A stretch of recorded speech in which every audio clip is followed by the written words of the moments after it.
O Jefferson é policial reformado e descobriu o diagnóstico da doença no ano de 2019.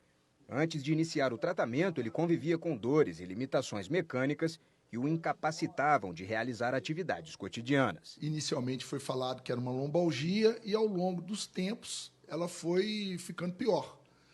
Até que em 2018 eu fiz um exame de imagem e detectou que era realmente uma hérnia de disco e já numa fase bem aguda.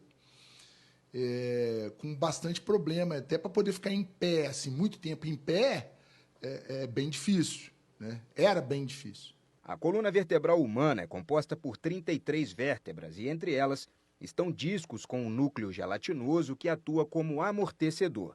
Quando submetido a uma pressão excessiva, o disco enfraquece e pode romper. Caso a hérnia afete um nervo, ocorre uma inflamação, resultando em dores. Segundo especialistas, até 80% dos casos são tratáveis sem a necessidade de intervenção cirúrgica. A hérnia de disco, basicamente, é uma doença causada por pequenos traumas, movimentos bruscos, quedas, movimentos até básicos do dia a dia. A prevenção disso tudo, além das questões de cuidados de movimento e ergonomia, é a prática habitual de exercícios físicos. E exercícios físicos que fortaleçam toda a musculatura do nosso tronco, incluindo musculatura abdominal e toda a musculatura paravertebral, ou o que a gente chama de core. Essa musculatura precisa ser fortalecida.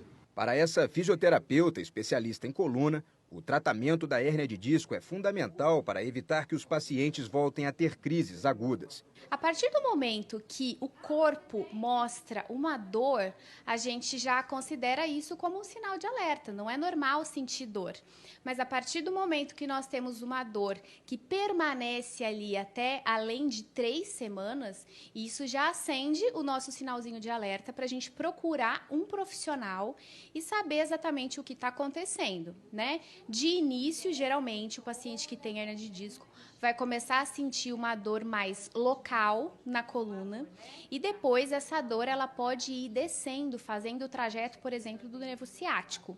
E aí pode vir acompanhada de formigamento, dormência, sensação de choque, diminuição de força. Então, se o paciente ele já está nesse nível de sintoma, ele tem que realmente procurar um profissional urgente. Eu recuperei minha qualidade de vida. Hoje eu ando de moto, viajo de moto, faço atividade física, pratico musculação, tudo normalmente. Uma pesquisa divulgada pelo Ministério da Previdência Social mostrou que a hérnia de disco foi a doença que mais causou o afastamento do trabalho em 2023. Os dados do Ministério revelaram que no último ano, cerca de 51.400 brasileiros deram entrada no auxílio por incapacidade temporária, o antigo auxílio-doença, por conta da hérnia de disco, que ocupou a primeira posição no ranking. De acordo com o relatório do Ministério da Previdência Social, no ano passado foram registrados quase 90 mil casos da doença no país, número 70% maior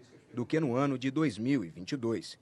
Trabalhadores que precisam se afastar do trabalho por conta de doenças têm direitos e benefícios junto à Previdência Social. Normalmente, o empregado ele vai recorrer até a Previdência Social para ter essa doença reconhecida.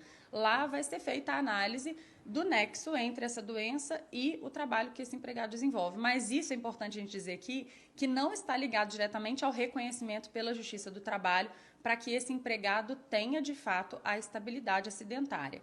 Quando o empregado ingressa com uma ação na Justiça, ele vai ter nomeado ali naquele juízo um perito para avaliar a doença que ele adquiriu com a atividade específica do trabalho e é essa perícia quem vai dizer se realmente essa doença adquirida, se ela foi oriunda do trabalho ou se, por exemplo, o empregado já tinha predisposição a essa doença e o trabalho, por exemplo, não serviu sequer para agravar. Então, o que manda é a perícia judicial para que o empregado tenha reconhecido ou não a estabilidade no emprego.